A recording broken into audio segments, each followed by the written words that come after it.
하나님 말씀 레위기 5장 7절에서 10절 말씀을 함께 읽도록 하겠습니다. 만일 힘이 어린 양에 미치지 못하거든 그 번과를 속하기 위하여 산비둘기 둘이나 집비둘기 새끼 둘을 여호와께로 가져가되 하나는 속죄 제물을 삼고 하나는 번제물을 삼아 제사장에게로 가져갈 것이요 제사장은 그 속죄 제물을 먼저 들이대 그 머리를 목에서 비틀어 끊고 몸은 아주 쪼개지 말며 그 속죄 제물의 피를 당 곁에 뿌리고 그 남은 피는 담 밑에 흘릴지니 이는 속죄제요 그 다음 것은 규례대로 번제를 드릴지니 제사장이 그의 번과를 위하여 속한즉 그가 사함을 얻으리라. 아멘. 어제와 동일한 본문이지만 오늘은 이 속죄 제물의 그 차이, 백성 중 한 사람이 죄를 범했을 때 그 부지 중에 범죄했다가 나중에 그 죄를 깨달았을 때 하나님께 드리는 그 속죄 제물, 만일에 그 집안의 경제력이 어린 양에 미치지 못한다면 산비둘기 둘이나 집비둘기 새끼 둘을 취하여서 하나는 속죄 제물로 다른 하나는 번제물로 드리라고 말씀하고 계십니다. 앞서 우리가 대제사장이나 제사장 아니면 이스라엘 온 회중의 그 죄를 인하여 속죄 제물을 드릴 때는 그 제물의 종류가 수컷이 되었든지 아니면 이후에 그 암컷이나 수컷이 되었든지 속죄 제물은 한 마리였습니다. 그것이 중요하죠. 그런데 오늘 본문을 보게 되면 속죄 제물을 드림에 있어서 이 산비둘기나 집비둘기 새끼의 경우에는 2마리를 드려야 된다는 겁니다. 그 중에 한 마리는 속죄물로 드리고 다른 한 마리는 번제물로 드리라고 말씀하고 계신 거예요. 우리들이 성경을 읽으면서 조금 이렇게 이해가 안 가는 부분들이 이런 부분들이죠. 뭔가 일관성 있게 조리 있게 하나님께서 말씀을 해주시면 참 읽기도 편하고 이해하기도 편한데 마치 막 대죽박죽 섞어 놓은 느낌. 분명히 1장에서 번제에 대한 규례를 다 말씀하셨잖아요. 그러면 지금 4장에서 5장 13절까지는 속죄 제사의 규례라면 여기에 번제가 들어가는 것이 조금 이상하지 않습니까? 여기에 번제가 들어가야 되느냐 이 얘기예요. 혹시 하나님께서 잘못 말씀하지 않았는가? 기록자가 잘못 기록하지 않았는가? 그런 것은 아닙니다. 제가 누누이 말씀드렸습니다만 로마서에도 그렇게 나오죠. 율법을 주신 이유는 범죄함을 더하기 위해서다. 그렇게 말씀을 하셨습니다. 달리 말하면 율법을 주심으로 말미암아 인간이 죄를 범할 수 있는 그 요소를 다 뽑아낸다는 겁니다. 이렇게 율법을 주심으로 말미암아 인간이 갖고 있는 그 악마성, 첫째 아담 안에 있는 그 악마성이 튀어나오는데 어떤 악마성이 튀어나오느냐라고 할 때는 속죄 제사를 드리면 죄가 용서되죠. 그 용서되었으니까 이제 나 용서받았다. 이 제사법을 주시기 전에 먼저 율법을 주셨죠. 율법 같은 경우에는 이 축복과 저주가 나누어지는 법입니다. 축복과 저주가 나누어지는 그 법을 주셨을 때 율법을 지키면 축복을 받지만 율법을 지키지 않으면 저주를 받죠. 그러면 인간들은 축복을 받고 싶어 할까요? 저주를 받고 싶어 할까요? 축복을 받고 싶어 하죠. 그런데 율법의 내용들을 따져보니 내가 율법을 지킬 수 없는 수준에 있고 혹여 율법을 범할 수밖에 없는 그런 자라는 인식이 왔을 때 이 속죄 제사가 어떤 식으로 이용이 되느냐라는 겁니다. 거꾸로 이야기하면요, 이미 자기가 율법을 범한 자로서 죄인으로 드러났을 때 이 속죄제를 어떻게 생각하느냐라는 겁니다. 그러면 간단하죠. 아, 내가 부재 중에 죄를 범했구나. 그래서 돌아보니까 뭔가 죄를 범했는데 그것이 무엇일까? 돌아보니까 죄가 기억이 났어요. 그러면 속죄 제사를 드리면 죄가 용서되고, 용서되었으면 그 다음 자기의 형편이 어떠해야 되죠? 부요하게 된다든가 아니면 병에서 낫든가 그러한 어떤 그 조건의 변화가 이루어져야 된다라고 생각하는 겁니다. 그런데 여기에 비둘기 2마리 중 1마리는 번제물로 드리라는 겁니다.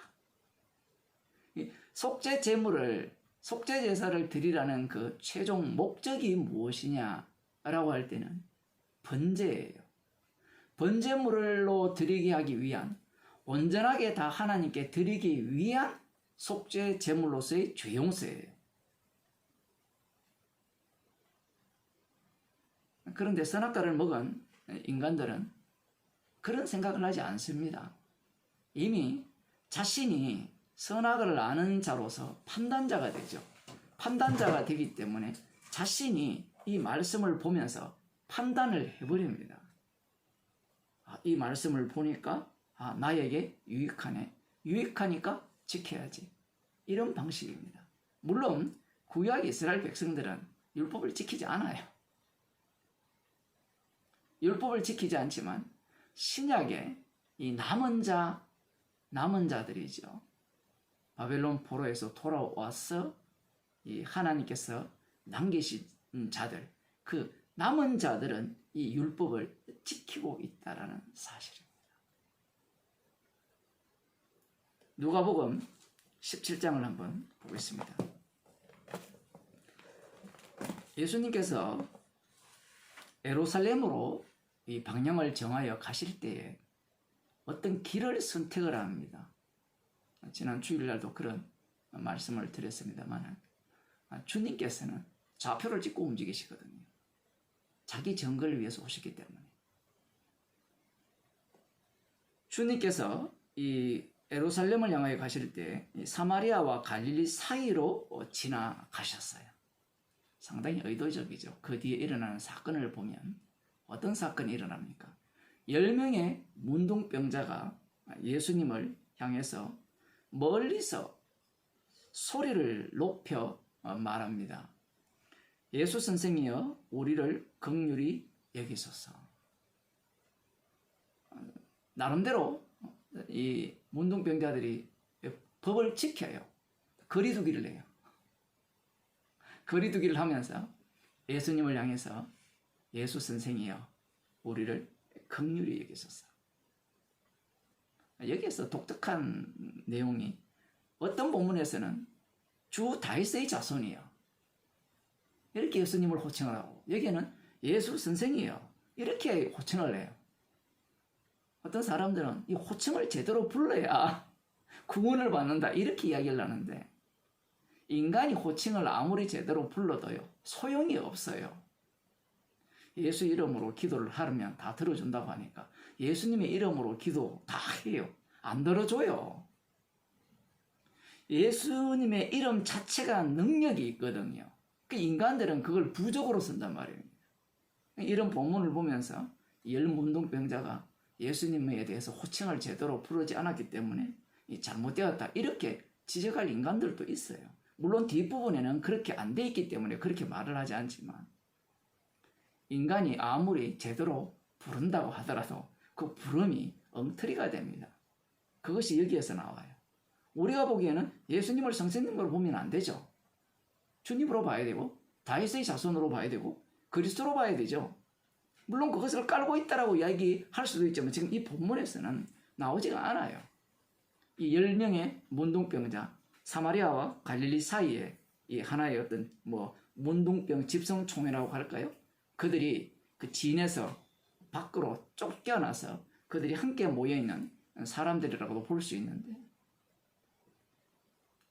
어쨌든 그들은 예수님에 대한 소문을 들었어요. 예수님의 소문을 듣고 죽은 자도 살리고 병자도 고치고 이러한 어떤 소문을 들었기에 이들은 할 수 있는 일이 뭘까요? 어쨌든 이 하나님께서 보내신다는 메시아가 그들 가운데 약속이 되어 있고, 그들이 할 수 있는 것은 그런 소문을 들었기에 당연히 예수님을 향해서 불쌍히 여겨 달라는 겁니다. 긍휼히 달라는 겁니다. 긍휼히 달라는 것은 고쳐달라는 이야기예요. 죄 용서해달라는 이야기가 아닙니다.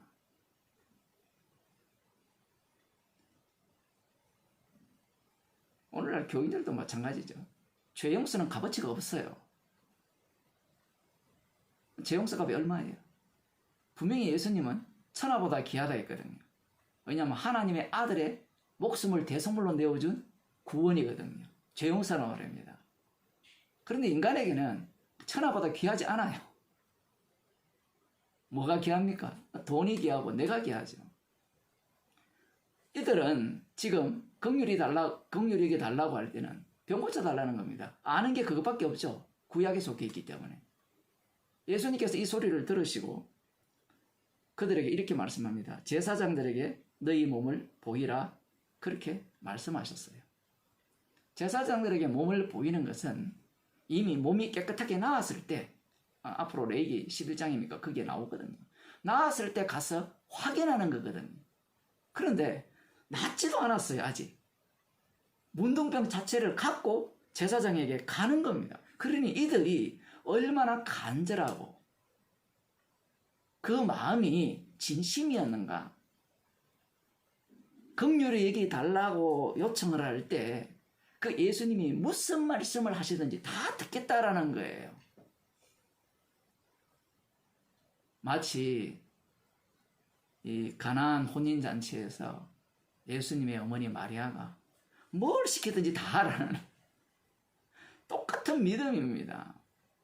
인간의 절박함 속에서는 이런 믿음이 안 나올 수가 없죠. 물론 다 가짜지만요. 놀랍게도 문둥병을 아는 채로 율법에 의하면 깨끗한 상태에서 가야 되거든요. 그런데 아는 채로 가는 중에 깨끗함을 입었어요. 10명 다. 그런데 그 중에 한 사람만이 자기가 낳은 것을 보고, 다른 사람도 다 낳았거든요. 보고 큰 소리로 하나님께 영광을 돌려 돌아와요. 그러니까 하나님께 영광을 돌려 가면 안 돼요. 지금 가버리면 그 하나님이 우상이기 때문에 그건 아닙니다. 하나님께 영광을 돌리면서 돌아와서 예수님의 발 앞에 엎드려 감사했어요. 그가 아는 한계성 속에서 움직인 겁니다. 그러자 예수님께서 이렇게 말씀합니다. 대답하여 가라사대 10사람이 다 깨끗함을 받지 아니하였느냐? 그 9은 어디 있느냐? 돌아온 사람은 사마리아인입니다. 사마리아인은 유대인에게는 이방인이에요. 이방인은 개와 돼지와 같은 자들이에요. 이들은 지옥 갈 자들이죠. 이들이 하나님께 영광 돌릴 자들은 아니라는 게 유대인의 사고방식입니다. 그런데 돌아온 사람이 사마리아 사람이에요.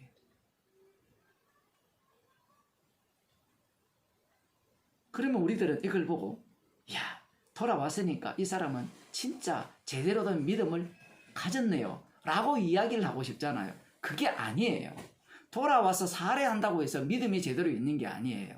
지금 예수님께서는 이 10명의 문둥병자를 모두 다 고쳐주심으로 말미암아 이 인간들이 갖고 있는 이 속죄 제물에 대한 의미가 어떠한 식으로 지금 구성되어 있는가를 들추어내는 겁니다. 그것은 유대인들 속에서의 속죄 제물의 의미예요. 문둥병자를 이스라엘 백성 가운데 배치하신 이유는 속죄 제물이 누군가, 그분을 증거하기 위해서 그곳에 배치를 했거든요. 그런데 이 10명의 문둥병자는 나았죠. 그런데 9명은 깨끗하게 입으면 깨끗함을 입을 때는 반드시 제사를 드리게 돼 있거든요. 속죄 제물을 드리게 돼 있어요. 속죄 제물을 드려서 나았으니까 끝이라는 겁니다. 속죄 제물 중심이 아니고 지금 속죄 제물이 자기들 눈앞에 오셨거든요. 그 속죄 제물은 문둥병을 깨끗게 하는 정도의 분이 아니라 사망에서 생명으로 옮기는 분입니다. 죄를 용서하는 분이에요. 육에 속해 있기 때문에 죄를 용서한다는 이 의미가 값어치가 없어요. 그렇지 않나요? 대학 합격이 중요하지. 복음이 뭐가 중요합니까? 건강하게 오래 사는 게 중요하지. 내가 원하는 사람이 대통령 되는 게 중요하지. 십자가 복음이 뭐 중요해요? 이 값어치 하나도 없잖아요. 그게 인간들이 갖고 있는 사고방식입니다. 그러니 이스라엘 백성 가운데 이 남은 자 유대인들이죠. 그들 가운데 이 문둥병자들이 갖고 있던 이 속죄 제사에 대한 그 의미가 분명히 이 어린 양에 미치지 못할 경우에는 산비둘기 2마리나 집비둘기 새끼 2마리 중에 한 마리는 속죄제물로 한 마리는 번제물로 드려라라는 이 말씀이 있음에도 불구하고 그들은 그 번제물의 의미 속에 자기를 담지를 못하는 거예요. 그러니 이용만 할 뿐입니다. 그게 이스라엘 백성들이 갖고 있는 이 속죄 제물의 의미예요. 영원한 대제사장이신 예수님이 오셔도 마찬가지예요. 챙겨 먹기 바쁘죠. 영원한 대제사장 예수님께서 우리의 죄를 용서하셔서 영담은 제사를 드렸습니다. 우리는 구원받았습니다. 그러나 이와 달리 사마리아 사람을 한번 봅시다. 이 사람은 어떻게 돌아왔느냐? 돌아온 이유가 간단해요. 뒤에 보면 예수님께서 이렇게 말씀하시죠. 네 믿음이 너를 구원하였느니라. 사람들은 이 본문을 이렇게 해석해요. 그가 병나음을 보고 깨끗함을 보고 하나님께 영광을 돌려서 돌아와서 예수님께 엎드려서 이렇게 감사했기 때문에 믿음이 있었다. 이래 들어가는데 아니에요. 거꾸로입니다. 예수님께서 십자가의 피능력을 그에게 덮어 씌운 거예요. 그 믿음이 그를 구원한 겁니다. 그를 구원해버리니까 그가 속죄 제물을 통해서 죄 용서를 받았잖아요. 받으니까 누구를 위한 문둥병자였는가를 지금 보여주는 거예요. 속죄 제물이 누군가를 증거하기 위한 문둥병자였다라는 겁니다. 좀 더 달리 표현하면 그가 문둥병자로 살아왔던 그 인생은 나머지 9명과 다른 인생이었다는 거예요. 그 한 사람의 사마리아인의 문둥병자의 인생은 번제의 인생이었다 이 얘기입니다. 지금 시간 순서를 완전히 다 뒤집어 버렸는데 말씀이라는 게 그렇게 되어 있어요.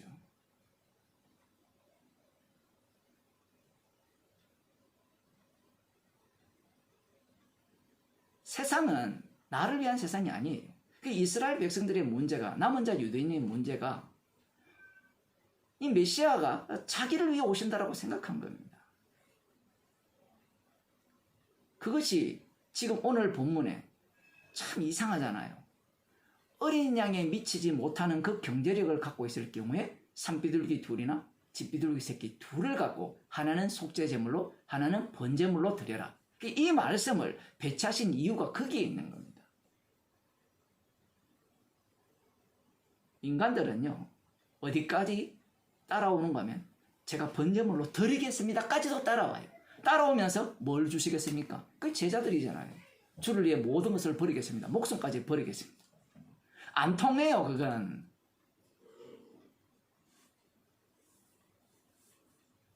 그렇게 따라와서 자기 스스로 번제물이 된 인간은 자기 자랑을 하죠. 지금 이 한 사마리아 이 이방인이죠. 이 사람이 어떻게 정말 예수님의 죽으심을 제대로 증거할 수 있었는가? 그 원인이 어디에 있었는가? 십자가에 있는 겁니다.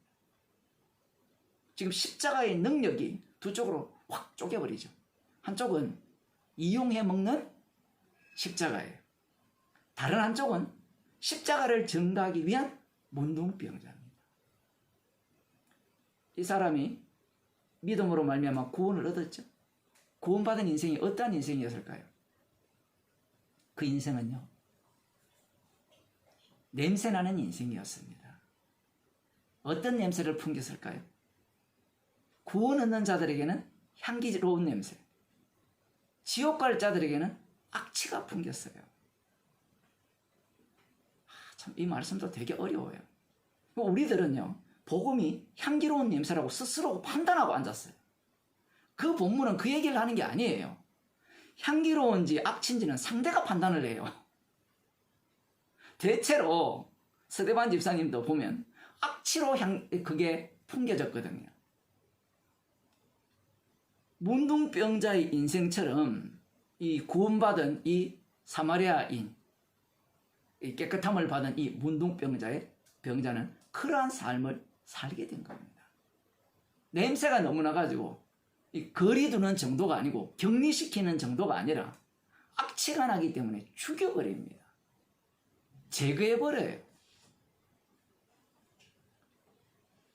나의 이 병을 낫기 위해 오셨구나. 그게 십자가의 원수였고요. 내 죄를 용서해서 구원해서 천국 가게 하는구나. 이런 사고방식이 예수님을 살해한 사고방식이라는 겁니다.